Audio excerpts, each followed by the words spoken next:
Welcome back, everybody, to the Two Dumb Botches pod. It's been a while since we've tried to break into the mostly older gentleman-dominated market that is wrestling podcast. Liv, how have you been doing for the past 2 weeks? I have been very exhausted. I'm currently sipping on a coffee right now just to keep me held over until I can take a nap this afternoon.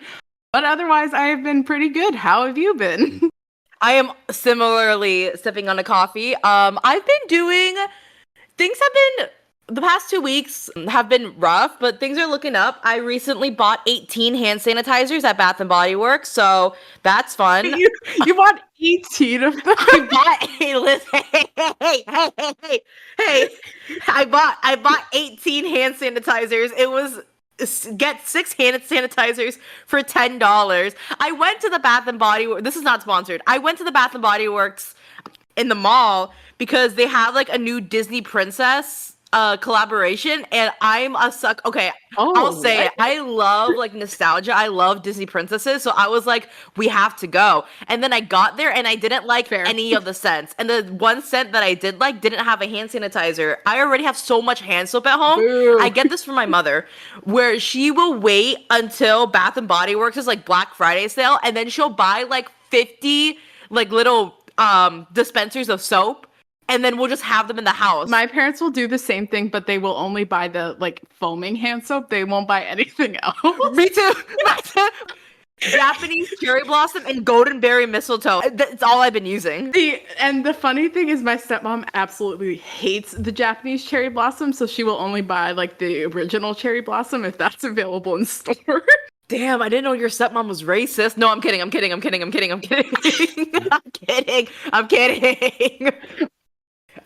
parents listen to this podcast. I'm so sorry. But it's all good. The point is, those Bath and Body Works sales will get you. It doesn't matter what time of year, they will get you. A point in case being, I bought 18 hand sanitizers. Granted, I called up my mom because I had only originally planned to walk out with like 3, right? Because you only need 3, right? Fair. And that's being generous. I only need 1, but yeah, so 3. I work with children, so I go through them pretty quickly. That is fair. And I was like, I only need 3 coming out of here, right? And I saw that they had like 6 for $10, and I was like, and I was doing the math, and I was like, well, if I bought 3 at normal price, it would basically be $10, so I might as well get another 3. So I called up my mom because I know she loves Bath and Body Works, and I was like, hey, do you need any hand sanitizer while I'm here? And she's like, and I told her about the 6 for $10 deal, and she said, okay, get me $20 worth. I was like, what? She said, get me 12. I was like, what? So she wants 12. That's wild. She wants 12, but then I still have to get 6 so I can get the deal, right? So I end up walking out of there with 18 hand sanitizers. 6 for you, 12 for your mom. I love it. Yeah.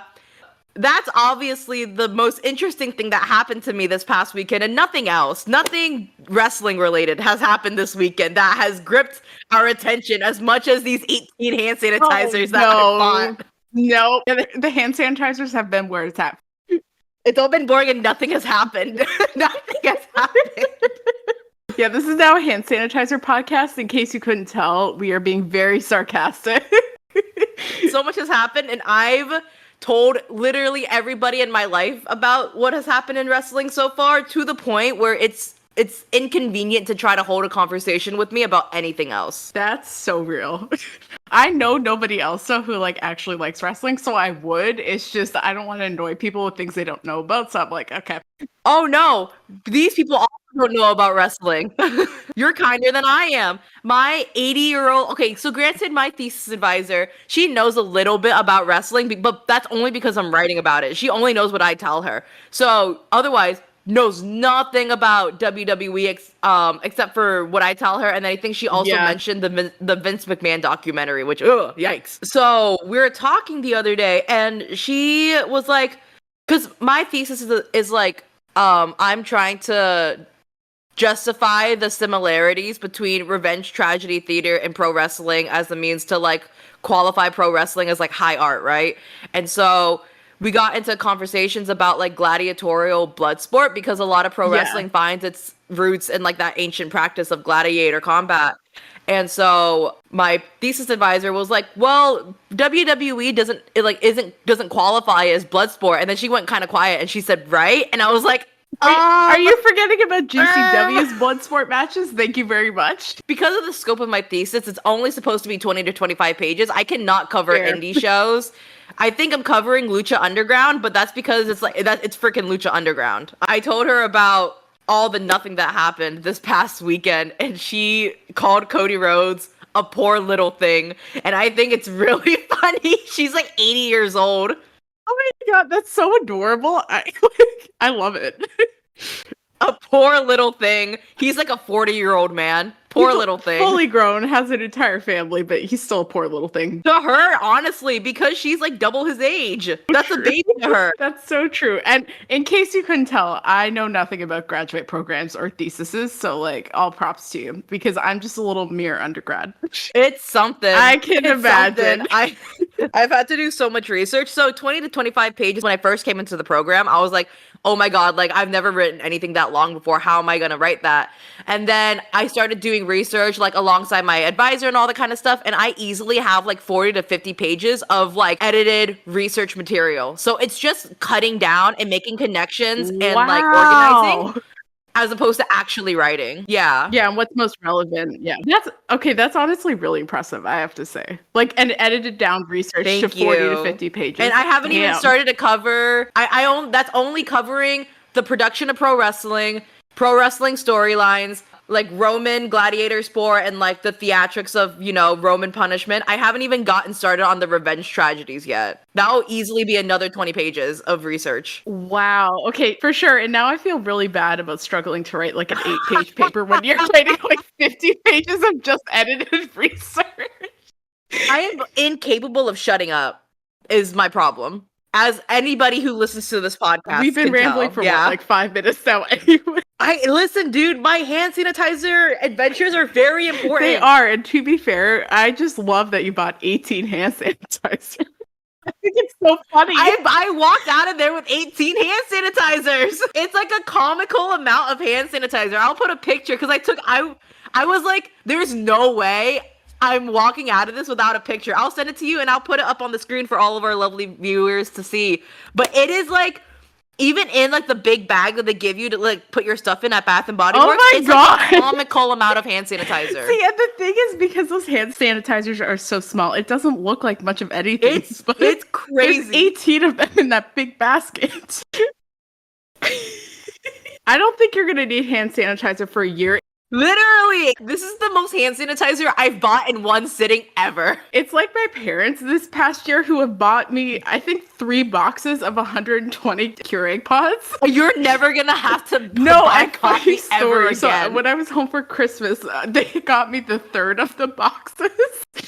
Because I think they had forgotten. No, they bought it in bulk and they gave you what was left over. Well, I think they had forgotten that they had already given me 2 boxes of like the giant boxes from Costco of the 120 pods. So you have 360 Keurig pods right now? What happened is we ran out of the Keurig pods when I was back home for the ones that I have, the dark roast or whatever they are. So my stepmom literally paid me to give her one of the boxes because I already had 3 of them. So you have 240 Keurig pods. Yep. And then I gave one of them back to my family because I'm like, I really don't need a 3rd box. And quite frankly, I just want the money. So there you go. To my credit, I did say I would give them the box for free, but they were like, no, we'll pay you. And I'm like, okay, I'm not going to stop you. Just did the math. You can have 4 Keurig pods per week, every week, and you would still have some left over by the end of the year. That sounds right, and that's probably the rate that I'm going at right now, because I've had these boxes since, like, last year anyways. Do they expire? I have no idea. I'm assuming no, unless coffee expires, but I feel like coffee gets stale. Do Keurig pods expire? Yes. Oh, wait. Huh? Okay, how long? Okay, so allegedly, Keurig pods do not require an expiration date because they technically don't go bad, but they have a shelf life, like a freshness of 12 months. Oh, is it like a best before situation where it's like it technically doesn't? Yeah, Yeah. okay. Because I know with best befores it gets complicated. It doesn't technically expire, but it's gonna be kind of gross if it's been over a year. Fair enough, and it also clears the company of all legal whatever. Yeah, legal mumbo jumbo. Check your Keurig pod before you put it in. I was at an Airbnb like maybe like during the summer of last year, and they had a Keurig. So my parents have always been like they've always been kind of coffee snobs. I say that, but they also really like Starbucks brand beans. So I can't really like I don't know where they stand, but they don't like Keurigs. They only like the pulled espresso. So I've never like grew up with a Keurig. Like that was just something that was so foreign to me. So I went over to an Airbnb and they had a Keurig machine, and oh my god, I was abusing the shit out of that Keurig machine. In the sense that I was like using it I was using it constantly. I wasn't beating up somebody else's Keurig machine in case that needed to be cleared up. I have grown up with Keurig. I did recently book an Airbnb to stay because I'm planning a birthday party. It's like 80 miles from my house, so obviously we have to get an Airbnb. It's in a smaller area where there's not a lot of to do. Like the closest like things to do is like 11 miles away. So there's not a lot of hotels because nobody's staying there, right? So we had to book an Airbnb.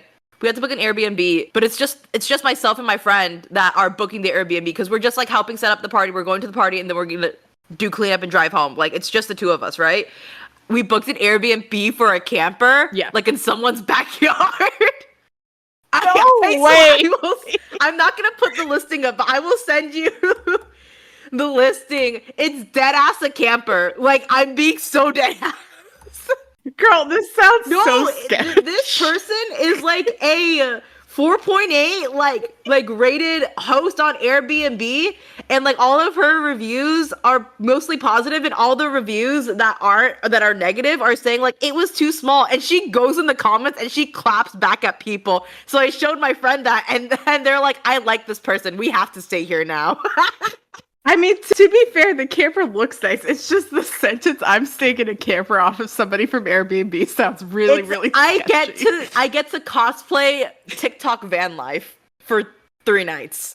That's so fair, except you're not really going anywhere except the camper. And that's okay. True. No, honestly, and then I promise we'll get to wrestling.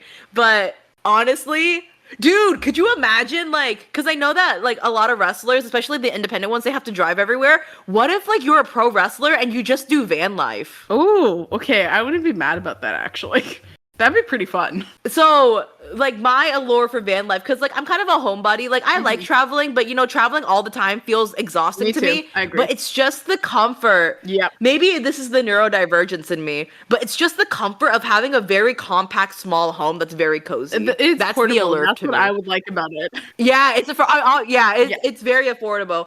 Wait, no, I said portable, not affordable. It is also affordable. So yeah, it's portable and affordable. It's fine. They have a fridge inside and outside the van. I would say yes, except I live in Canada and it's currently the middle of winter, so it's always cold outside. So I don't need. So everywhere is a fridge. Yeah, pretty much. No, fun fact: if we don't have room in our fridges and we're doing things like hosting events and we need to put out like drinks to get cold, so like pops or wine bottles or whatever. I've seen we videos actually of this. do this and we put it in the snow. Yeah, it's an actual thing we do up here. It's not just like TikTok or internet stuff. It's actually what we do. And to be fair, like why wouldn't we? Because it's freezing cold outside. Yeah, so take advantage of the snow, which is basically ice. But anyway, yeah, no, like the idea of having like a cozy little home is very appealing to me. And if I wasn't like planning on living with my boyfriend, then I would so be a van lifer. I'm not even gonna fucking lie to you. That's so fair. That's so fair. Like I know they gentrify homelessness. I also want a cozy tiny little home. Maybe I'll just be a tiny home person. That's so fair. Tiny home I definitely couldn't do because that would drive me insane. Like I need like a nice size apartment. You know what I mean? Nothing too big, nothing too small. Yeah, it needs to be. We need to Goldilocks and the Three Bears this living situation. Yeah, pretty much. I live pretty simply, but like I need a nice size. You need to be able to walk around. I do. And to be fair, like my apartment's not giant, but it's also nice and tiny. You know what I mean? This apartment's too big. This tiny home is too small. This apartment is just right. You're writing the next children's hit book there. That is crazy. The housing crisis, Goldilocks and the 3 housing crises. Oh my gosh. You know who doesn't have to worry about housing crisis? The people we're going to talk about. No, they do not. But before we talk about those people, we actually have an announcement to make first. Oh, I forgot about that. I knew you had forgotten. My bad. Carry on, bruh. Am I making the announcement now? Okay. Oh, yeah. So we are moving to every other Friday now instead of every Friday, just because Angie and I are both students and we work full time and we're really busy. Even though we're going to have less episodes now that we're going every other Friday, we're going to make our episodes even longer, hence all the ramble we had before, because it's been 2 weeks and we're excited to be back. Yay! Yippee! This Airbnb has USB chargers. Sorry. Okay, that part I have to keep that part in. It's so weird. Yeah. Just you exclaiming that after my important announcement. And this Airbnb has USB chargers. That's what everybody wants. Woo! For a van, it's pretty good. Yeah, that's actually really impressive. I thought I was going to have to bring a power tower and everything. But nope, for 3 days you'll be covered.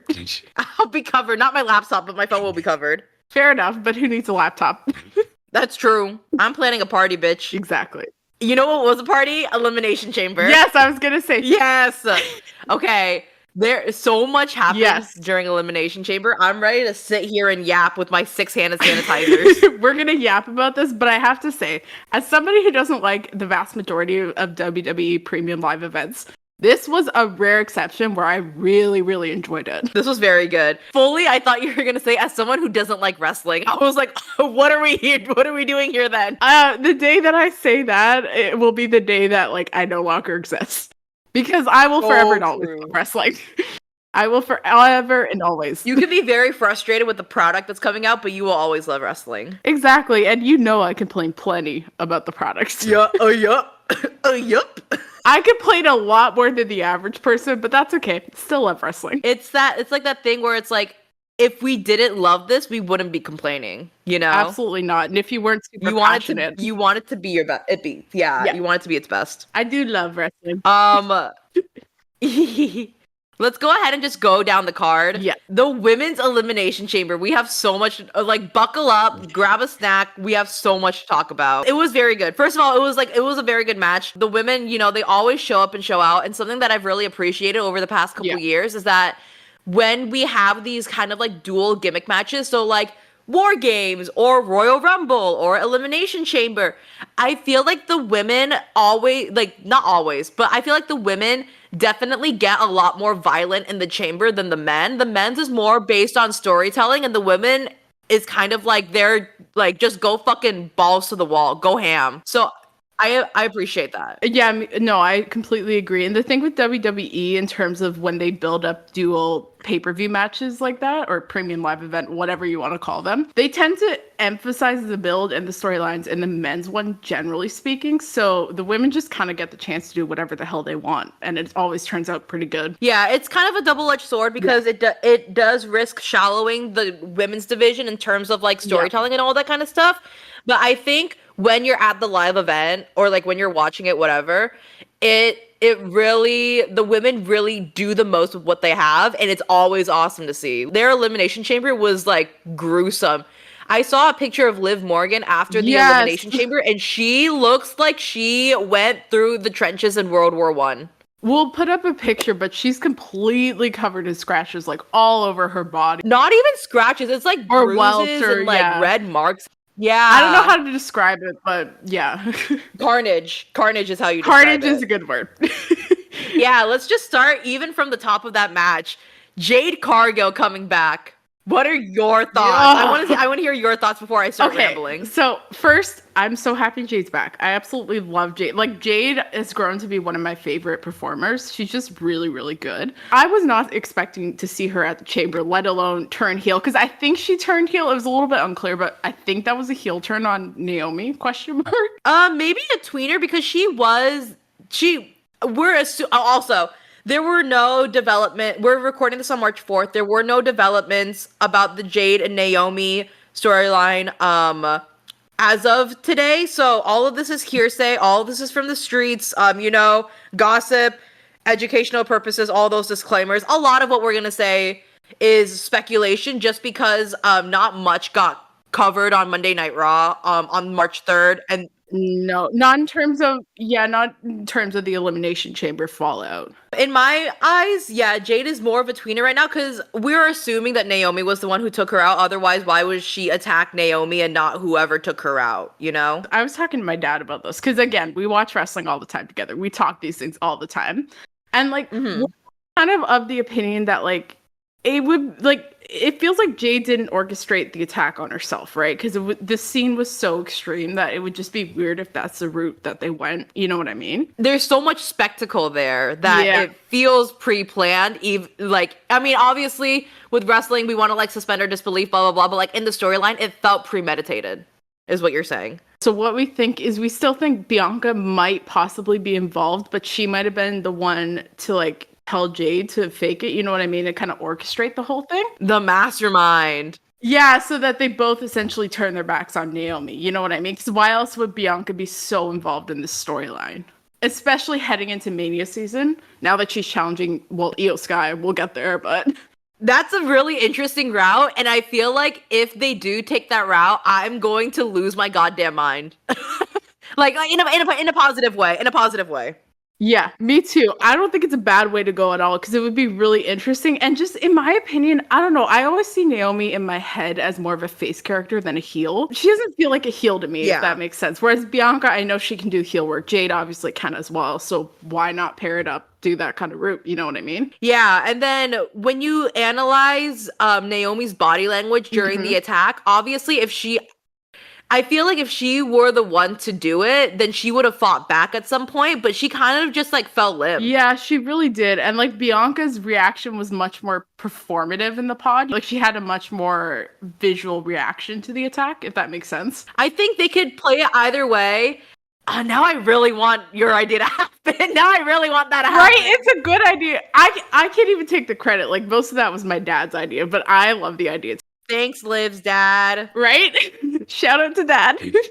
I feel like a kid that just got dropped off at my house by your parents. Thank you. Yeah, you gotta say the obligatory thank you or else you're like rude. Yeah. Thank you for dropping me off. Thank you for having me over. Oh my gosh. No, that does sound like a very good idea. But yeah, Jade looked like $100. Right? Bianca, obviously, like I kind of chalked up her reactions because Bianca has always had very good reactions, even during her like I say Bianca Hogan, but obviously I don't want to disrespect my queen like that. But like during her like super babyface, super long Raw Women's Championship run, like even like her micro expressions they've always been very good. So that's what I chalked it up to. Bianca is a phenomenal actress and she is one of my favorites. I know I call everyone my wife or my husband, but Bianca, need I remind the good people here that Bianca is the reason I got into wrestling. So she's always gonna have a... What? I didn't actually I know went that. over this in the first episode, bruh. I forgot. I forgot. Of course I don't remember. One thing you should know about me is I have excellent memory, but when it comes to long-term memory, sometimes I just don't remember things at all. Like I have a very selective memory, if that makes sense. Long-term memory? It's been a month. Yeah. No, I know. I'm messing with you. I know. But no, it was Bianca and Sasha's match at WrestleMania 37 that I was like, okay, like this is something that I want to get into. So Bianca will always have a soft spot in my heart. She'll always be my comfort wrestler. So I chalked up her Elimination Chamber reactions to just her being a very good actress. And obviously, like, yes, she could have, that could have been performative. That could have been premeditated. I also think that it's defensible to say that she's just close. She's really close to both women. She is, no matter where the storyline goes, I'm actually very excited to see how it plays out and how Bianca kind of ties back into things. Yeah. Like, there is no way that Jade and Naomi are not going to impact Bianca's WrestleMania preparations, given how close she is to both women. And And to what extent they're going to impact it, I don't know. I don't know if they're going to be their night of. I don't know if they're going to impact, like the build up, but they're going to impact in some way. And it's very exciting to see. I have a question for you, actually. For me? Say For it so. you? Yes. Okay. Do you think that they might run Jade versus Naomi at one of the nights of WrestleMania? Because remember, it's 2 nights. Probably. Yeah. So then it begs the question, if that's the case, then does Bianca intervene in that? Ooh. Yeah, and then whoever loses that match, do they get the revenge on Bianca?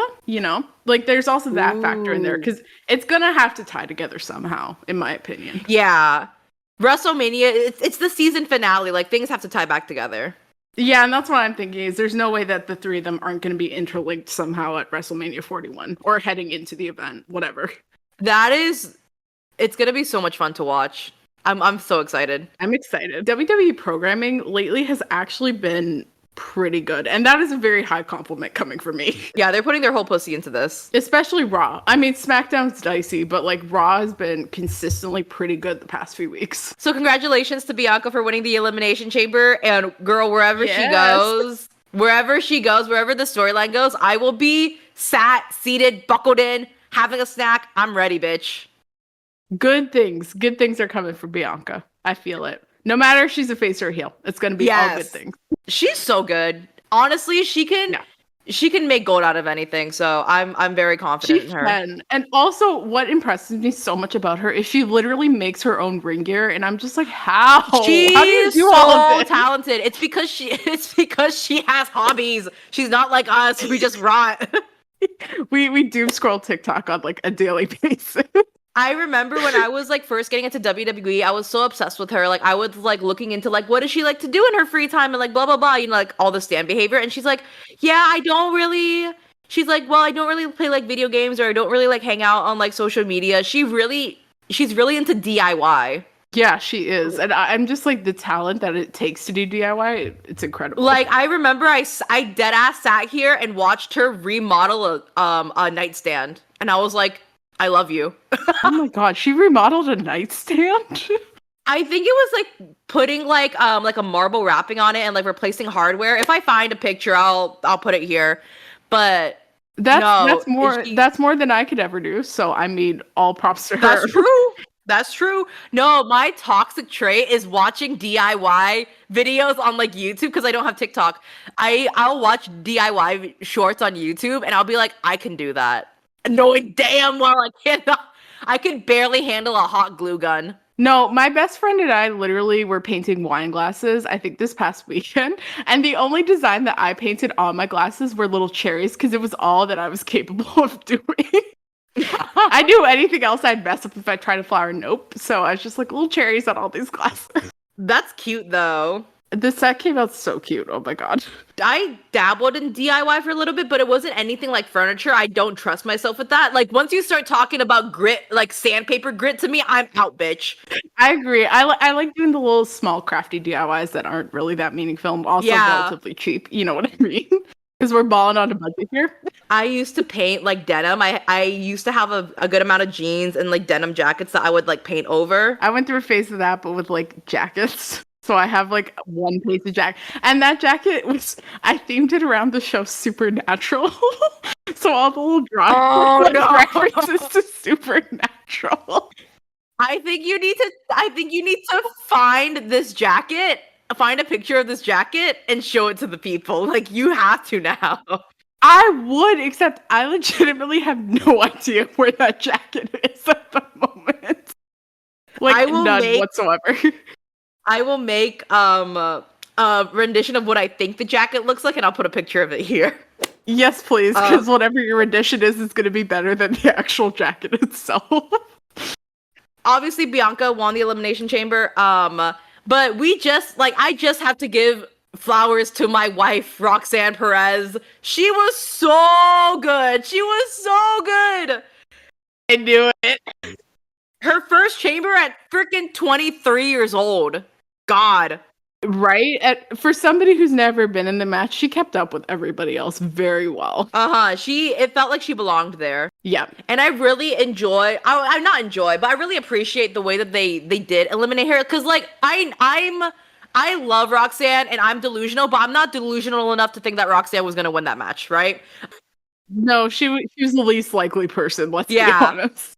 But it's just because she's so new to the main roster audiences. She you know what I has mean? the opportunity to win the match in the future, but just not now, right? No, because she's still new to the main roster, getting acquainted, all that fun stuff. No, I really appreciate the way that they took her out by having her get hit with literally like 3 signatures / finishers. It really made, because like obviously like there's no way you're gonna be able to kick out of that. And when you consider the way that other people were taken out, like Alexa Bliss and Bailey, Roxanne's elimination felt very like high praise, you know? Like obviously she's gonna go out like that. She died in a blaze of glory.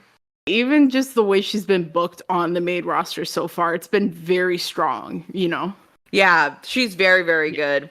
I love my wife, Roxanne Perez. Also, I know that, especially with tweets from some people, sorry, Becky, not to throw shade. People are saying that like CM Punk and Roxanne were matching. I don't think they were matching. They weren't even matching. It was probably coincidental. It just happened that way, and then people notice it, and you know how speculation runs wild and gets out of hand. Yeah, especially with like kind of like the idol. Like I grew up watching you and appreciating you kind of thing they got going on. Like As much as I love Becky, her tweet really did not help the matter at all, because I think it really was like getting the ball going there. I feel like people have always been, not always been joking, but people have been joking about like, oh, creepy CM Punk with 23-year-old Cora Jade and Roxanne Perez.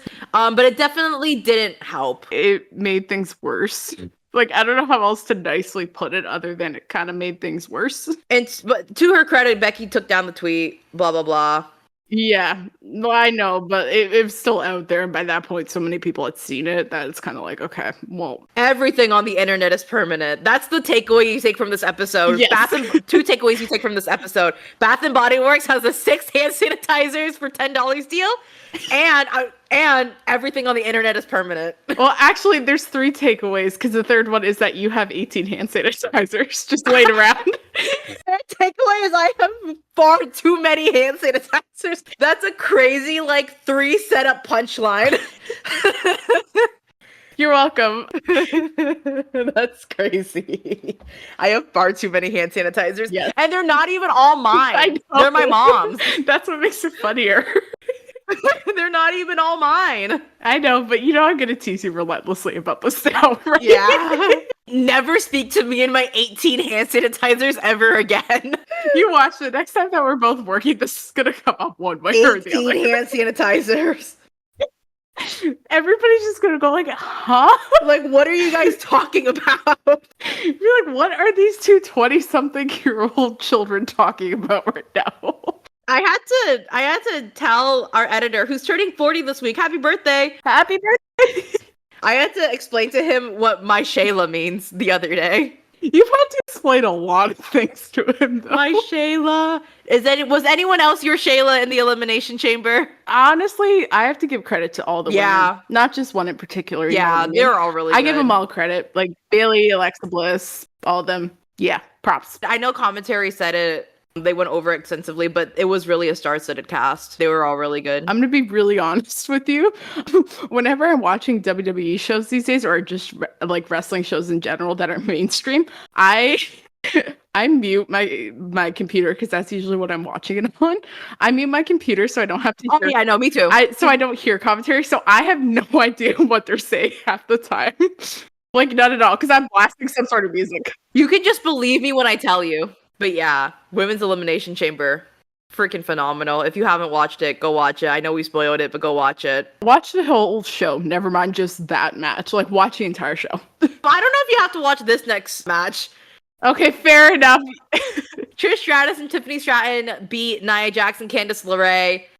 Moving on. And yeah, pretty much. Like, it wasn't anything special. The match itself was fine. No complaints. Expected outcome, of course. Tiffy and Nia and Candice are going to be feuding till the end of time at this rate, though. Yeah. That's really all we have to say. with the road to WrestleMania being less than 50 days away, Charlotte couldn't even bother to show up. You couldn't be bothered to show up to work, girl. You won you came back, obviously, injury, blah blah blah. Like, you came back to the Royal Rumble, won the entire thing, and you can't even bother to show up to work. No, and even on Friday, I think she was only in a backstage segment. And the Friday before, I don't even know if she was on the show. So, girl, get it together. Anyway, if you're gonna build up a storyline, actually be there. Yeah, show up to work. CM Punk called John Cena and The Rock out. You're not immune either, bitch. Nope. There was another match here, but I don't remember what it was. Excuse me, it was the Kevin Owens versus Sami Zayn unsanctioned match. How dare you forget about that?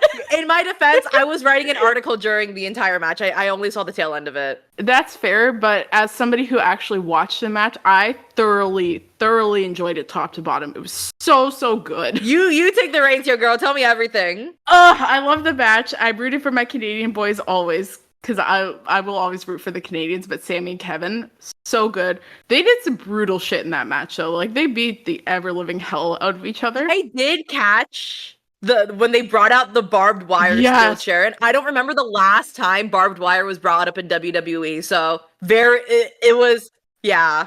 No, and I heard it was actually, like, legitimate barbed wire. I think I read that just today, so I'm, like, even crazier. Like, that's wild. They beat Jesus with that. They did, but the spots that both of them took in that match, like, holy fuck. Because my thing is, I won't lie, deathmatch style wrestling, hardcore style wrestling, that's my favorite kind of wrestling. I know, makes me a really sick person. Freak? Yeah, I know, it makes me a really sick person. But, like, that was right up my alley as a match, and the way that the two of them told the story as they kind of went through the match, where they just refused to stay down, So good. And then, of course, Randy Orton's return. How can you forget about that? Unless you're Angie, and then you forget about the entire match. I was working! I'm working! I can't work in these conditions!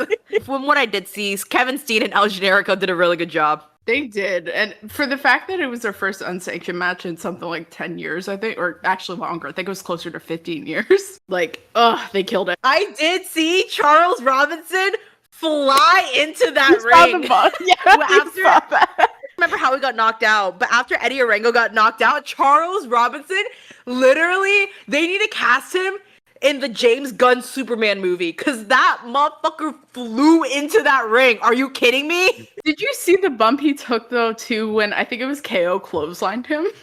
Yes, I saw that. Charles Robinson, my goat. The goat of all goats. Probably could have been a wrestler, for being honest, because he's taking so many bumps at this point. But I love him as a referee. He's just a guy, dude. Me too. He's just a guy. Oh my god. But if we're talking exclusively matches on Elimination Chamber, not moments, because I'll get to my favorite moment later. But like, if we're talking, we'll get to it. Yeah. But if we're talking exclusively matches, that unsanctioned has to be my favorite, hands down. From what I saw, it was very good. It was really good. And it's honestly on me. Like, I'll take the L here. It's on me for not going back and rewatching it after I was done with my work. You should rewatch it, because it was really good. And then the Randy return, because he did not turn. He returned. gotta clarify. Take your time. There, but take your time. No, Randy returning in the closing moments, whenever it was, it just added to the match, added to the story. It seems pretty clear they're doing KO and Randy at Mania.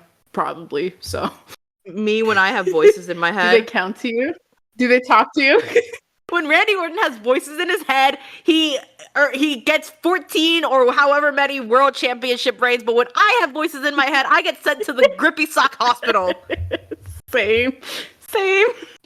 Oh my god, excuse me. Sorry, coffee burp. Anyway, too much information. Thank you for sharing. This audience... The audience officially, we're doing longer episodes, and now the audience officially knows too much. Well, they know the real us, you know what I mean? Just how unhinged we really get. Yeah, we were on a time crunch before, babe. Oh yeah, no, now we have all the time. We're just gonna be really weird people, and that's okay. And we're gonna ramble more, but that's expected. Yeah, Kevin Owens, Sami Zayn, freaking amazing. Randy Orton, awesome. Charles Robinson, my goat. The goat to end all goats. The Elimination Chamber was in Toronto. It's near where I live. I can't lie. I slightly regret not going to the event, but it's okay. There's always next time for KO and Sammy to fight. They'll always be fighting. They will be fighting for the end of time. You could dead ass write an anthology with, Yes. or like a saga with like Sammy and Kevin's like story. Yes, like there's so much to it. I don't even know the full extent. I just know they came up together, wrestled throughout the Indies, Ring of Honor. Both came to WWE, kept wrestling each other. And then sometimes they were friends in between there. They were friends until they weren't. Occasionally they were friends, but most of the time they were just beating the hell out of each other. They were enemies until they weren't. Enemies to lovers. They were lovers until they weren't. I'm gonna have so much fun editing this episode. I have too many hand sanitizers. You do not need more sanitizers. I got 2 of them that are moisturizing. I hope they work. If they work, then I'm gonna go grab more because I use hand sanitizer way too much and my hands get really ashy. Yo. Okay. No, but I'm saying if they work, then I will like when it's time to restock on hand sanitizer, then I will grab the moisturizing ones if they work because I hand sanitize my hands so much that they get really dry and really like irritated. Fair, but at the rate you're buying sanitizers, you're gonna have to start sending them up to Canada to be. I swear to God, bitch, I only buy hand sanitizers like maybe 2 times a year, okay? Leave me alone. It's okay. I told you I was gonna tease you about this till the end of time. Leave me alone, bitch. You should know this. You should know by now. This is what I'm like. Way, men's elimination chamber. Yes, crazy match. Crazy match. Cena's last elimination chamber, and obviously we're gonna get to the part. You know the part. We all know the part. We're gonna get to it in a little bit, but so excited to talk about that. But first, we have to give our flowers to all the other men who were in the chamber, except for Logan Paul. If there's one thing about us, Logan Paul will always catch a stray. Always. 100%. And can I just say, I hated that he was not the first eliminated from the match. Drew McIntyre being the first one eliminated was a very bold move. It was very bold. That's a nice way of putting it. I would not have put it that nicely, but yes, it was a bold move. How would you have put it? This is your podcast too. I would have put it as the wrong choice. Logan Paul should have very easily been the first one eliminated, and it should not have taken a lot to eliminate Logan Paul. It's like, what was the lineup for that match? Damian Priest, Drew McIntyre, Seth Rollins, CM Punk, John Cena, and then Logan Paul. It's like hydrogen bomb versus coughing baby. It's your favorite meme. I know, I love it. You said that all the time. Because it applies to so much. WWE needs to stop bringing in these coughing babies. The end of the thing was like Damian Priest. I will love him till the end of time. It's just he was also not going to win the match. Yeah, so it obviously, made sense for him to go. We love second, watching him. You know what I mean? Yeah, of course. It should have been Logan, Damian, and then maybe Drew. But you know, yeah, I get why they eliminated those 3 guys before the rest of the match, but. No, CM Punk and John Cena really had me going in the last moment. I did not know who was going to win that. Like, freaking GTS after AA, after this, after that. It was so crazy. I didn't know who was winning the match until Seth Rollins delivered the stomp onto CM Punk. The one thing I would like to say is, how long ago did I tell you, though, that John Cena was going to be the one to win the match? Maybe last episode, but that was like a month ago at this point. That's true. I have said forever since they announced Cena was in the match that he was going to win it because of Punk's favor with Paul Heyman and that whole thing. Yeah. Because it's either going to, like, I don't know how they're going to work it, but it's either going to be Punk calls in the favor to get a match against Rollins, even though it probably won't be that now that they have the steel cage next Monday. Or he calls it to, like, get it against Roman. I don't know. But that favor, it's going to come back into play because they haven't used it yet. And it's like, why make that a plot point? Chekhov's gun or Paul Heyman's favor. They really got me going in the last match. Like, I don't remember certain moments, but besides the stomp, obviously, but I remember how I felt. I remember how it made me feel. I was eyes glued onto that screen, like a baby watching a sensory video. I was like, that was my Coco Melon. It was really exciting. Yeah. Freaking phenomenal. All the men involved. Hats off to you guys. Fuck you, Logan Paul. Don't come back. They'll accept Logan Paul. Yeah. But no, they all did a good job. They told stories, which I always appreciate in a match because it makes it feel more high stakes, you know? This is high art. This is theater. Yes, theater. This is theater. But it's not theater like the end of the night was, because that was absolutely theater. Yes. There are. Can we get there? Yes. Can we get there now? There are moments in time where history changes, right? The final blow at the Battle of Actium cemented the downfall of Mark Antony and guaranteed the start of the Roman Empire. The first gunshot at Lexington and Concord started the American Revolution. And John Cena's low blow onto Cody Rhodes potentially changed the trajectory of WWE forever. I have been dying to talk about this with somebody because I've had to keep all my thoughts about this bottled in, but oh my god, the heel turn. Ugh, it's my favorite thing. Nobody saw that coming. Actually, no. Do you want to know something funny? My dad legitimately guessed that Cena was turning. Like, he straight up said it and he was right. I think your dad is Triple H. I think I have receipts somewhere of him saying that in our text messages, but he legit said that because what we both figured out is, like, John Cena stayed in the ring, obviously, and at that point we were both like, okay, there's a reason Cena's there, right? Yeah, he's not there for no reason.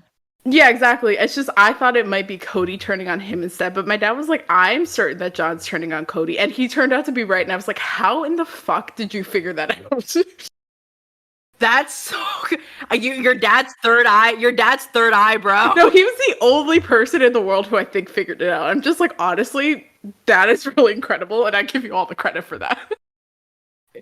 Your dad is like the fucking in the Haunted Mansion at Disneyland, you know, when they have the crystal ball? Yep. I mean, to the man's credit, he's been watching wrestling since, I think he said, like, the 80s or something like that. So, he's seen it all. Veteran over here. Very much a veteran. I don't know how he's watched it for 40 years, because, oh my god. I mean, to be fair, we could barely watch it for 3 hours on Friday. That's true. I say that now, but to be fair, I probably will be watching it for about the next 40 years, so... So true. We'll be watching it until we die. Oh yeah, but no, he's like the only person that predicted that as the point. I'm like, that's incredible. I have to shout you out on the pod because, like, how did you figure that out? Yeah, that's really impressive. Thanks, Liv's dad. But point is, Cena turn. My favorite thing WWE has done in, like, what, 2 years maybe? Something insane like that. Yeah. Oh, so good.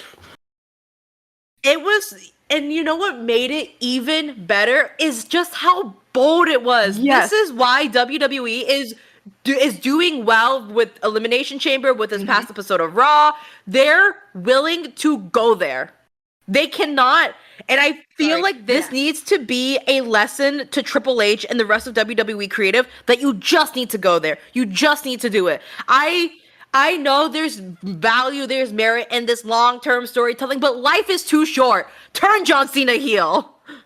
His retirement tour, 2025 is his retirement tour. If you're gonna do it, is the perfect time to do it now. Because A, it's unexpected. B, how long have fans been asking for a Cena turn? Like, you have your one last chance in front of you. Do it. Do it. And obviously, like, because we waited for the moment, it was so much more sweet. But yes. the main line is, like, it was a bold decision. Because even if this is his retirement tour, right? Cena is still, like, associated with the face of WWE. You saw all the freaking, like, millions of clips of children crying because John Cena turned heel. Just have to laugh a little bit at that because it's like, oh my god. I'm not laughing at the children themselves. It's just, you know what I mean. I'm laughing at the children themselves. I'm kidding. You know what I mean, though? Because it's like, oh my god, they're taking it so seriously and thinking it's real, but, like, it's not. To them, it is. I know, but that's why it's funny to me, because I'm like, their heads are like, oh my god. Yeah, they're like exploding in their little minds.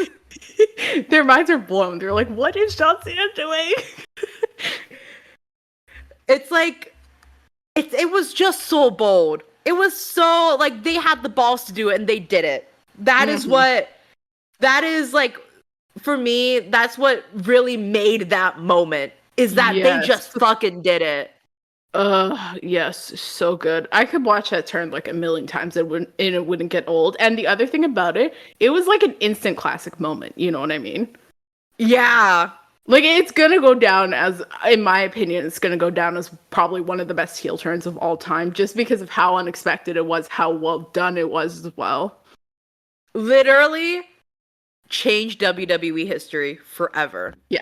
No, I fully agree. When we say that, when we make our little like analogies, like we mean it. We're dead ass about it. That will change history. It has to. And like, I don't use any of those words lightly. That will change history. Nothing is going to be the same after this. No way that it is. And I'm perfectly okay with that because I'm so excited to see Hina? I don't know where that came from, but I'm so excited to see Hina. No, that's what we're calling him now. Hina. Okay. Well, in that case, I'm very excited to see where Hina's. You know what Hina's gonna stand for? Because I got it. What? It's gonna be heel Cena.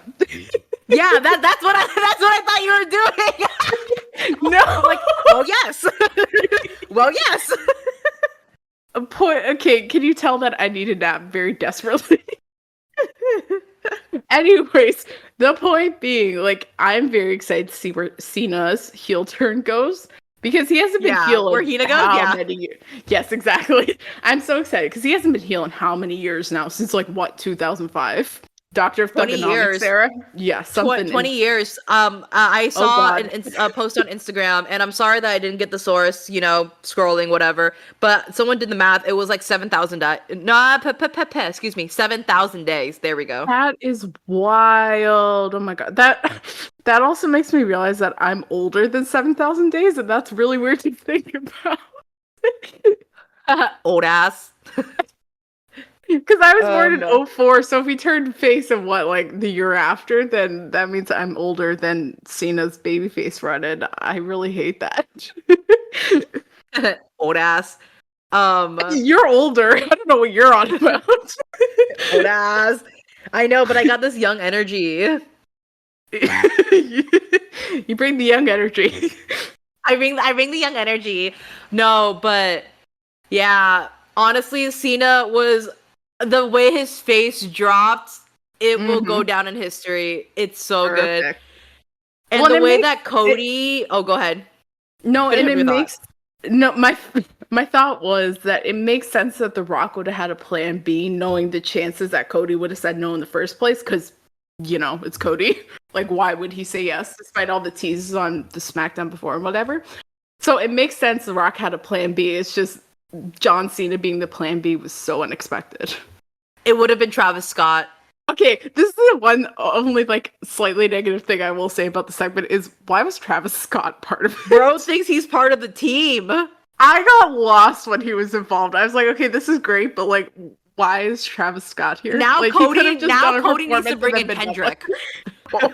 Don't give WWE ideas, please. Get these coughing babies out of here. Oh God. No, but yeah. That was my only little gripe. But it was such a minuscule thing that I'm like, it doesn't really matter that it was there. It's a blemish, but it fades in the overall complexion of the moment. Yeah. It's so irrelevant to the rest of the turn and how historic it was that it's like, okay, well, sure. It's only there because we like to make jokes about it. If it wasn't funny and we weren't making jokes about it, we would not be talking about it. No, he didn't do anything wrong. It was just more of a, huh? Why? He didn't do anything wrong is really funny to me. You're like, he's not canceled. He didn't do anything wrong during that segment. Did he whack Cody in the face? Oh, yeah. I heard he accidentally, clocked Cody for real, but that was probably because he didn't know how to throw a work punch, is my guess. Yeah, I mean, like I said, get these coughing babies out of here. No, Travis Scott was inoffensive. We're taking the piss out of him. We are. It wasn't a big deal at all. It was more like, huh? Yeah. Again, huh? We're not making it a big deal, but we love taking jokes a little bit too far. Anybody who's listened to this podcast before already knows that. Fork found in kitchen. 18 hand sanitizers. We've referenced that at least 4 times on this episode alone. 18 hand sanitizers found in Angie's house.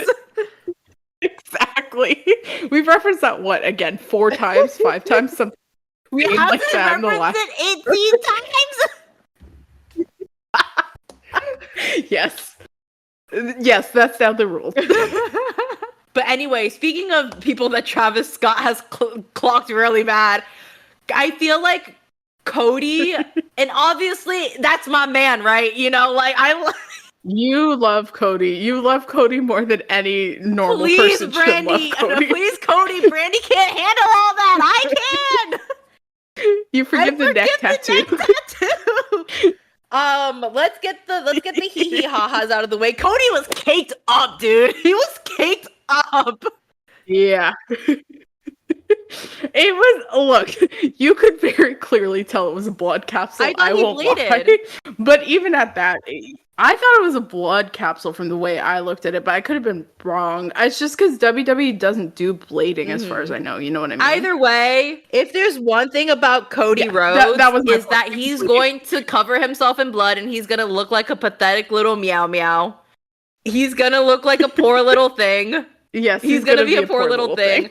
The other day I was hanging out with friends. I was looking at Cody Rhodes on Pinterest because of course I was, and I texted my friends. I was like, you gotta drool over your celebrity boyfriend because you have an actual boyfriend. My boyfriend also thinks Cody's caked up, so watch your mouth.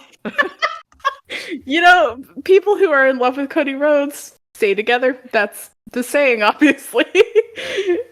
No, but I told my friends, I was like, I have some pictures of Cody Rhodes in blood and a dog collar. Do you want them? And both of them said yes. So watch your mouth.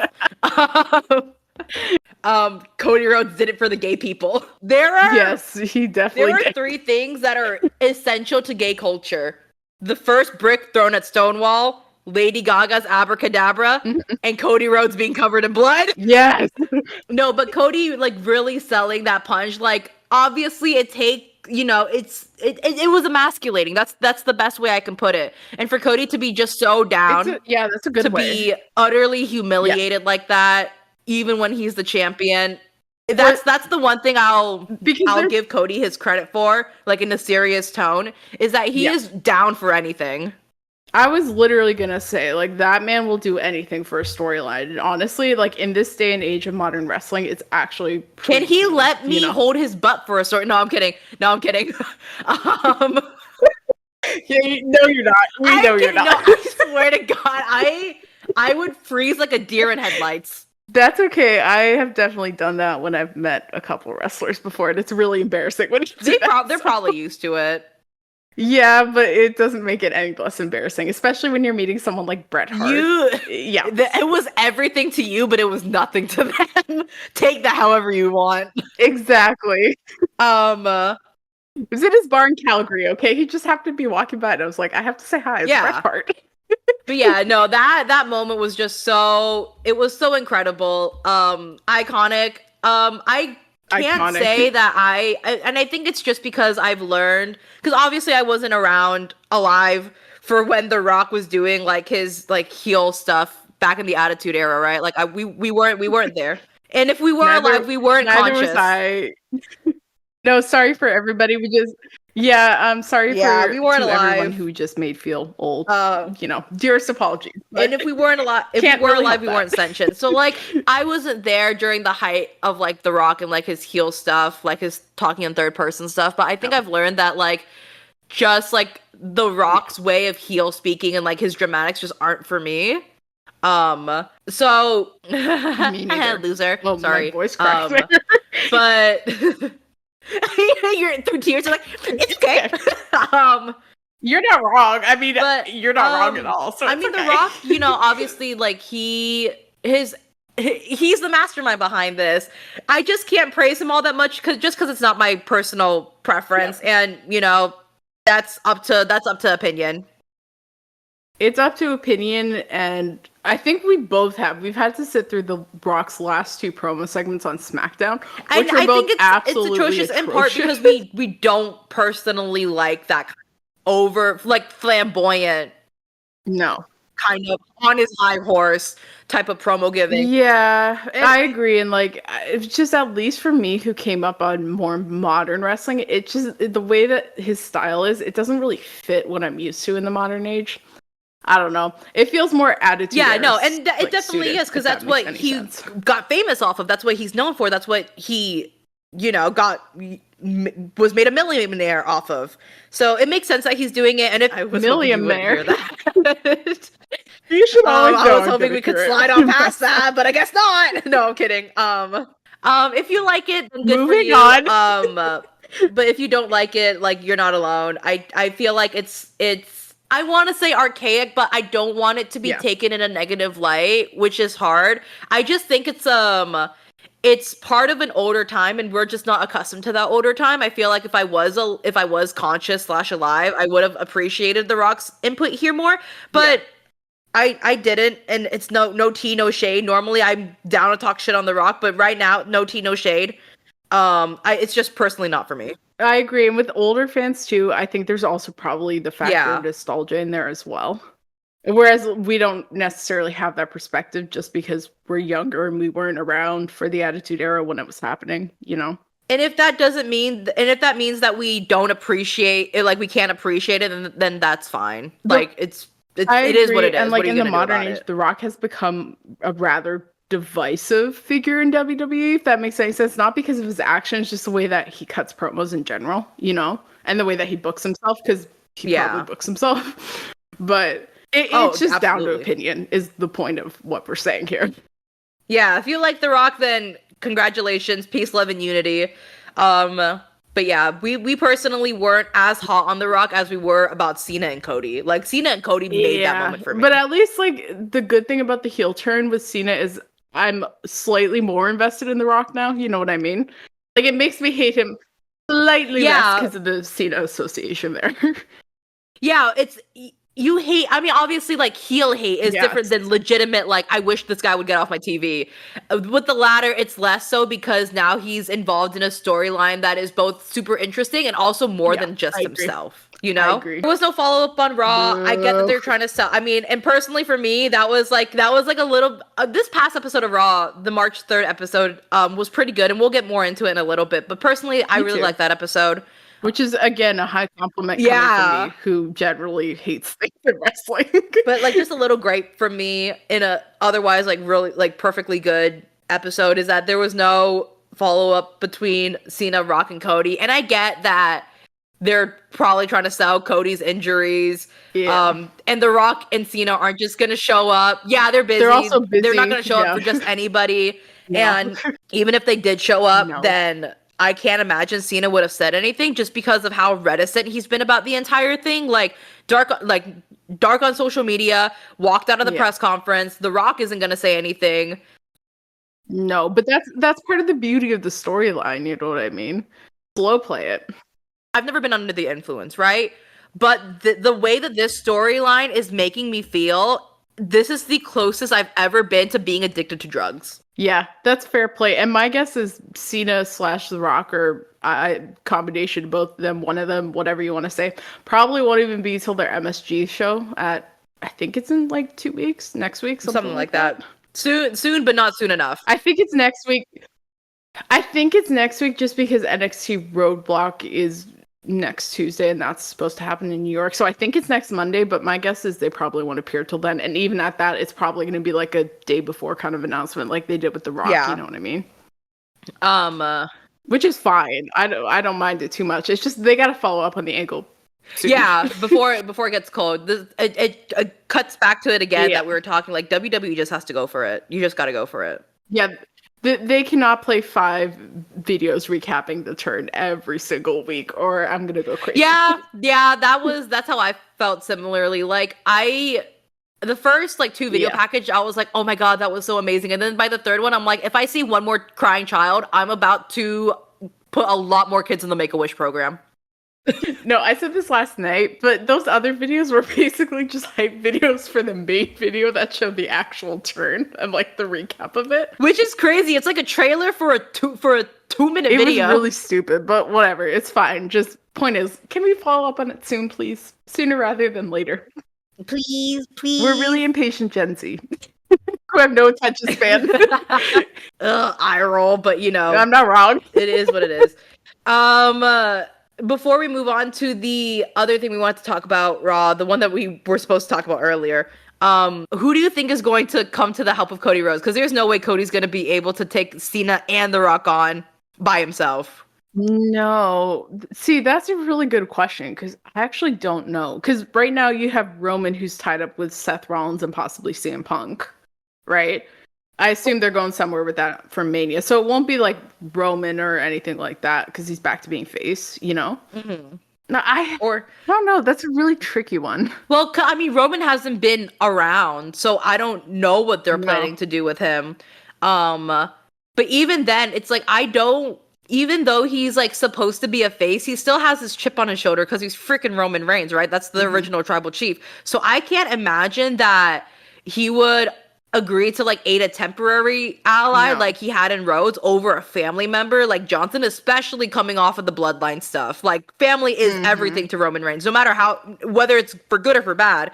Like family is family. It's the central point. It's the central point of his character, essentially. Yeah, and even then, I feel like if Roman was to turn on The Rock and aid Rhodes, the pair in practice would see so much more problems than external benefits. Like obviously, Rhodes and Reigns are gonna fight. Everything Kevin Owens said in their feud leading up to this would be proven true if it hasn't been already. KO doesn't tell lies, man. Only that car is full of truth in the backseat. I don't like how I said that, but we're gonna keep it in. You're gonna see next Friday when KO shoots his next video next Friday. You're just gonna see Angie's head popping out. No, I do not. No, Kevin. I'm sure you're a nice guy, but I'm sorry, I don't like you like that. You're a phenomenal wrestler, and you're phenomenal on the mic. But please leave me out of your back seat, please. I think he'll be fine considering he has a wife and children. Cody does too. No, I'm kidding. I'm not a homewrecker. Okay, that was about 5 I'm kiddings and 2 I'm not a homewrecker. I'm afraid of you. You're gonna make fun of me. You should always know I'm gonna make fun of you, but that's the point. Please, I'm rocking back and forth in my chair.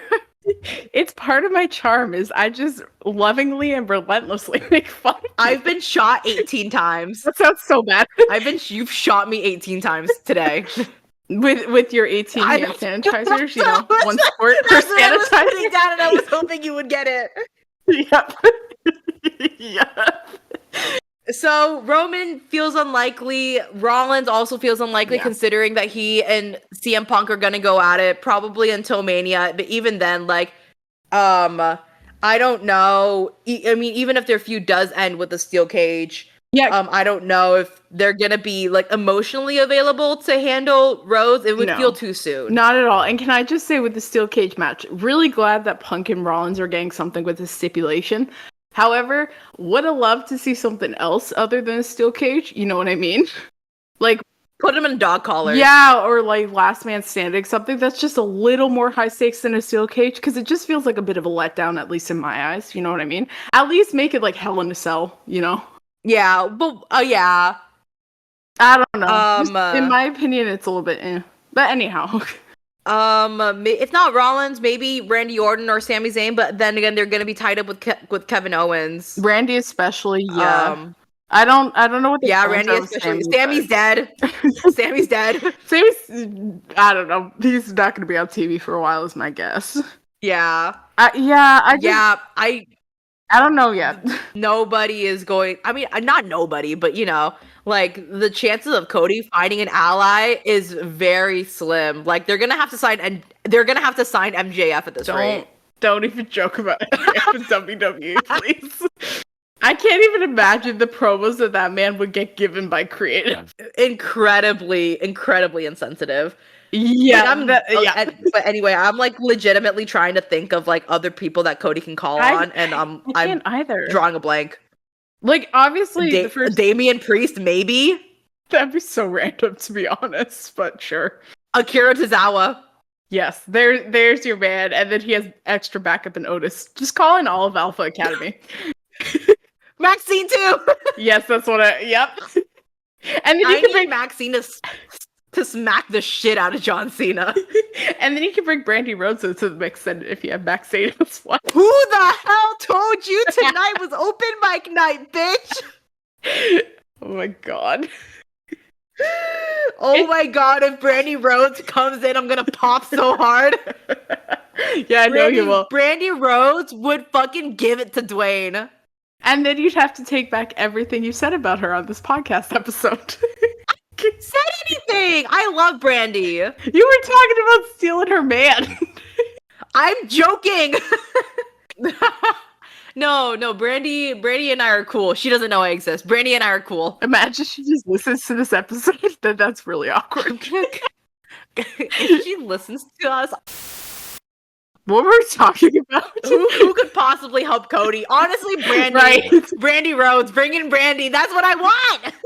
At this rate, it will be Brandy. On a more serious note, I would say like somebody like Dustin Rhodes would help Cody, except he is signed to AEW, so that's just not possible, you know? It's either they bring in somebody or they give it to somebody who's just doing nothing heading into WrestleMania, or they don't have ongoing plans for. Carmelo Hayes. You know what? I wouldn't even be mad about it. It would give Mello something to do. Because can we Melo something to do besides losing and winning via roll up? Can we get him out of the US title picture? Can we get him away from the Miz?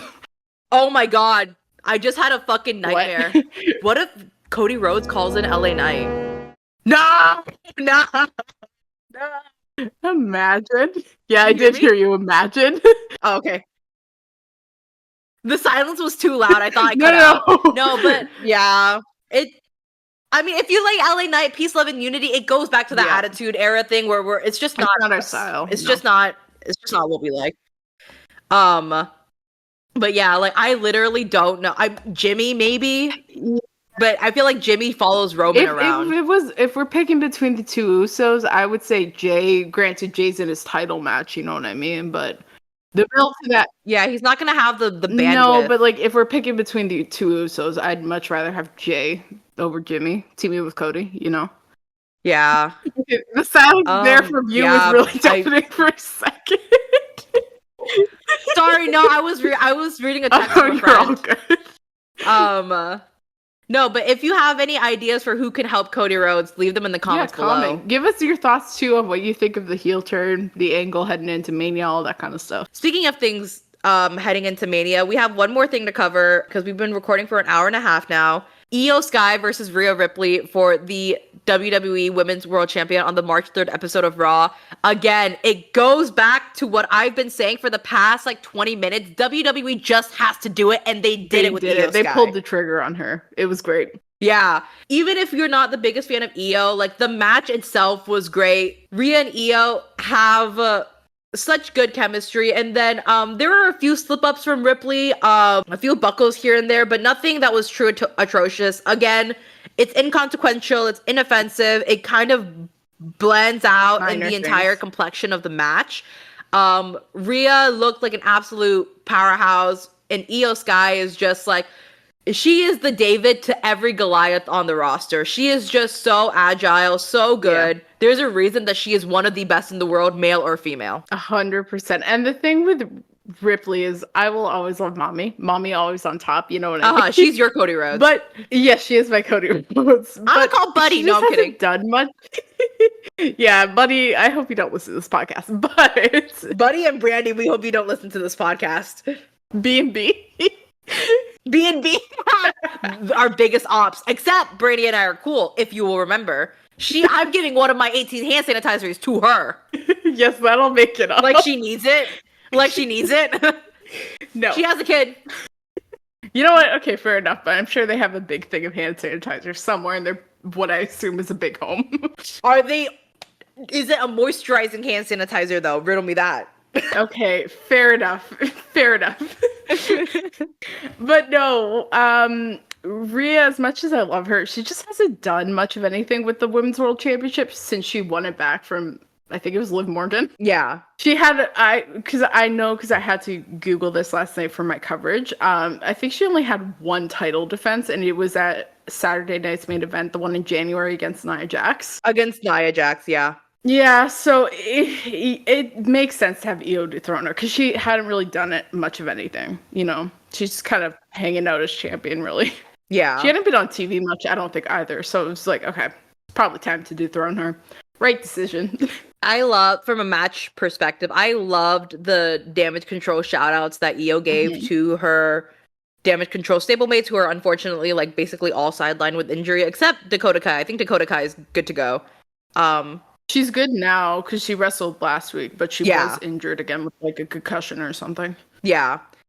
Glad that she made it out, because I know concussions are pretty gnarly. But anyway, yeah, the way, like, the insane elbow and the Oscar lock, like, those just tugged at the heartstrings. And considering the ending of the match as well, with Io becoming the new WWE Women's World Champion, it just tugs at your heartstrings a little bit more for her to shout out her fellow, not only fellow injured stablemates, but her fellow countrymen as well. Yeah. Like, even though WWE has a pretty strong Japanese presence, like, on their roster, it still feels good. Because it is a Western promotion, it still feels good for them to like find solidarity with each other. I agree. Yeah, it was very nice to see. I honestly, until you pointed them out, I don't like last night. I don't think like I outwardly noticed them, but that was kind of like the nice thing about it is unless you know about it, you're not going to notice it. So it's like a little tribute for those who know, you know? Yeah, those who know, the girls who get it, and the girls who don't.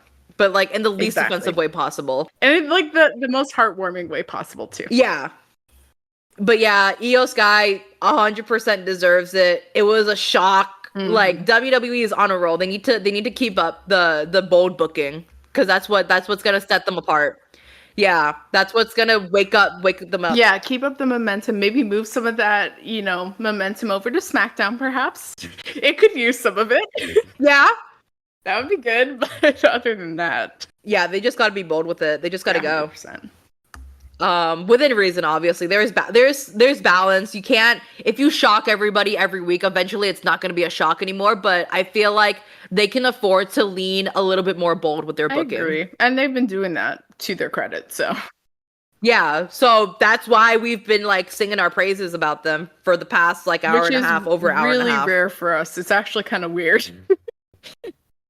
Yeah, I'm ENFP, so I see things a lot more positively. So I do not. I am definitely not. I don't know what personality type I am. I am not ENFP though. Oh my god, we should do a bonus mini episode where you take the quiz. No, I'm kidding. Maybe not today. Maybe not today. We're both tired. We're both really tired. But honestly, if we find time like next week or even in a couple of weeks from now, yeah, let's do it.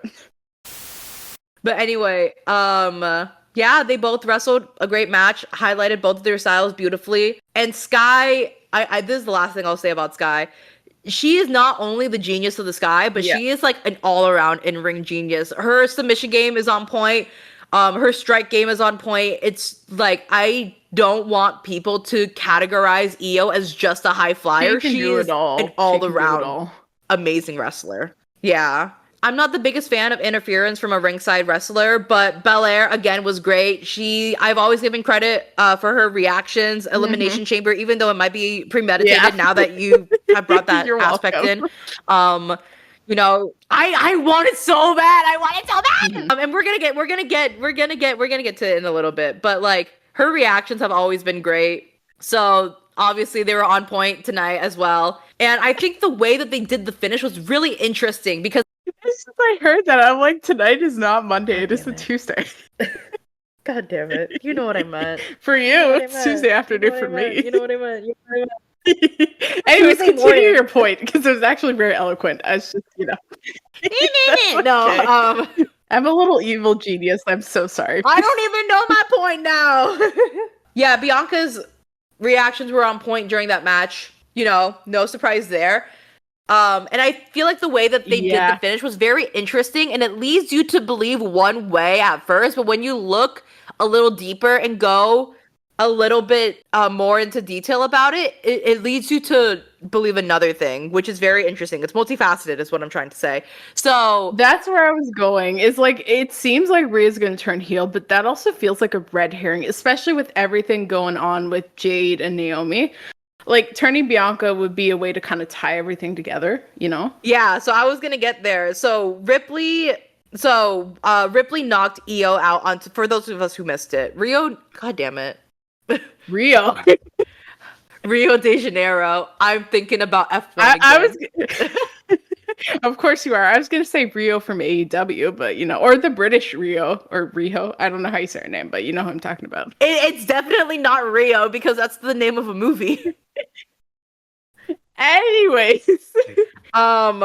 No, so Rhea knocked Io out onto the ring, and Bianca was cheering for Io to like get back up and like continue the match, because like this match, and I feel like people specifically Ripley were like, why'd you cheer for Io? I think it's defensible because it's like this match is way too important and it's way too good to end via count out, right? It's like you can't do that. Bianca is literally finding out her opponent for WrestleMania from her character's perspective. You know what I mean? Yeah. Like it's too good. You can't do that via count out. And so Rhea took that a little personally. She exited the ring, got in Bianca's face, and was like, you don't want to face me at Mania, all this kind of stuff. Like, why are you cheering for Io? And Bianca's like, I think you should get back to your match. They had a little bit of an altercation out on the ring. And speaking of ringside reactions, Jessica Carr was putting her pussy into that reaction. Yes. Oh my God. She was like shouting. She was shouting at them like a military official, dude. Like she was barking. She was barking. Yeah. Right? Don't reference dogs like that, because I'm gonna think of Braun Breaker, and every time he says, "Where are my dogs?" I cringe inside. It makes me cringe inside because so many people in my life. This is probably TMI and a little weird, but in my life, I just know so many people who refer to their feet as their dogs. So whenever Braun Breaker says, "Where are my dogs at?" I'm like, "Oh my God!" When he starts saying that, I'm gonna start sending feet emojis. Your dogs are right here, King. Oh God. We should all send Braun Breaker feet pics. You know how like in our work group chat we do the things where sometimes if a wrestler will come One's out, up, we'll, like respond with a certain emoji. One's up, raise your fist. Like with the Motor City machine gun. Yeah. I was like, for Braun Breaker, we need to do that with the feet emoji. I need him on TV now. I need him on TV now. Where are my dogs at? Next time he's on TV, you and I are gonna do that. And then we'll probably have to explain what we're doing. But like, honestly, I was gonna make a joke, like instead of barking, there's like sucking noises. I don't know if we can keep this in, but like, I hate feet, bro. I'm gonna be so fucking honest with you. I hate feet. They're so gross. When my boyfriend, because sometimes my boyfriend will show like when we FaceTime, he'll show like his actual dog, right? Like he has a little like I think it's a Yorkie, like his actual dog. He'll show his like little like puppy, right? And because he's like pointing, his puppy's very small. Because he's pointing his camera to the ground, his feet will get in the frame, and it like gives me the ick every single time. I'm like, get your fucking feet out of the frame so I can look at your dog, dude. I just want to see the dog. I don't want to see your dogs. Exactly. I fucking hate feet. I keep telling him, I'm like, I don't think you should have those. Or if he FaceTimes, he's got to wear socks every time. So it's like a shield. Dog. Yep. No, we're keeping this in. Okay, good. Anyway, Jessica, gotta stop barking, man. I am the problem. Yes, and I am not the solution. But anyway, Jessica Carr was like freaking killing it, dude. I'm glad that Jessica Carr didn't break up the fight. Obviously, going back to like this is way too important to be a DQ, right? Normally in WWE it would be a DQ, so. And I get how that would be a gripe for some people, but again, it's just so inconsequential that it kind of bleeds into the overall complexion. It like blends in. My bad. And same thing. I said bleeds, but I realized that was I didn't catch it. Well, now that you pointed it out, I didn't catch that. My bad. I just let it slide, but you brought it up. Okay, anyway. But anyways, anyhow. Rhea gets back into the ring and she's about to hit a riptide onto Io Sky from the top rope or the middle rope, which is, long way down. Io turns it around. She takes advantage of Rhea being distracted, turns it around, and manages to land a Hurricane Rana onto Rhea follows it up with the moonsault, ding, ding, ding, champion. And at first, you would think that given how aggressive and prideful Rhea was, you would have thought that she was the one turning heel. And it would make sense because we've seen heel Ripley before. Like her whole SmackDown Women's Championship reign, she's been a heel, right? Judgment Day, she's been a heel, right? But this felt different. She felt more frustrated instead of plain evil. And that could change in the coming weeks, obviously. But I saw a clip of like Io, Rhea, and Bianca standing at ringside or like around the ring after the victory, and Bianca kind of had this like devious little smirk on her face. I'll put a screenshot here. She had a devious little smirk on her face, and people are saying like YouTube comments are saying that that could be indicative of a heel turn, like she's plotting something, kind of like when Alexa Bliss was like eyeing Bianca's Raw Women's Championship back in like 2022. You could tell a whole story from a single look. But even then, that's like, you could just like, it could even be interpreted as kind of like an I told you so, like you should have stayed on your match. But Ripley talked to Kathy Kelly, or was it Kathy Kelly? It was either Kathy Kelly or Jackie Redmond. And I didn't see it. So. I got a 50-50 chance. Backstage on a YouTube, because it was a YouTube exclusive interview between Ripley and a backstage interviewer, and Ripley just seemed very frustrated. She wasn't like, I'm gonna make that a triple threat match. She was like, she was very much blaming herself for not learning from Liv, from Dom, from Judgment Day. She said she felt very isolated, very alone, and obviously that could be a villain origin story, right? This could be a villain arc. We see it all the time, even in real life, unfortunately, where isolation can lead someone to a very dark place. And that could be it, but I feel like in the grandiose scheme of wrestling, it's also defensible that this could be a frustrated Ripley who's still a face and a heel Bianca, again, who's pulling the strings behind this entire operation. We know from Cena that they're not a stranger to turning a wildly popular babyface into a heel, so they could very well do it with Bianca, given this Rhea promo that doesn't now, seem we know that traditionally heel. Doing something with that, like you said, we've seen it with Cena now, and honestly, it's possible that they turn both Bianca and Ripley heel. You know, it's not completely out of the realm of possibility. I can't predict the future, obviously, but it is possible that they go on the heel route with both of them, right? Yeah, they very well could do that. I feel like with Io, her allure lies, and obviously this is not to say that she does bad character work, but like her allure really lies with her in-ring ability, and I feel like compared to Ripley and Bianca, it's not strong enough of a character for her to be a face amongst two heels. Because Io's much more, I don't know if recognizable is the word. She's doing her shit in the ring. Yeah, like I don't know if recognizable is the word I'm looking for or not, but she's much more known for her high-flying antics and being part of Damage Control and being in tag teams throughout WWE, you know? Like, she's not exactly known for her character work, but she's known for being a damn good wrestler, like a damn good in-ring worker. Yeah, I agree. So I feel like they very well could turn both of them heel, but I don't think it would be best for the storyline. That's fair enough. Fair enough. Wow. That was we yapped our yap. We've talked for 2 hours. Or almost 2 hours. We yapped our yap. We told you these episodes are going to be longer. That was a hell of a lot of stuff we covered. And if you're still here, thank you so much for watching. We, again, as we said at the top of the show, we are moving to a 2-week format. So we will be here every other Friday with longer episodes, a lot more yapping, and hopefully less hand sanitizer. No promises, though.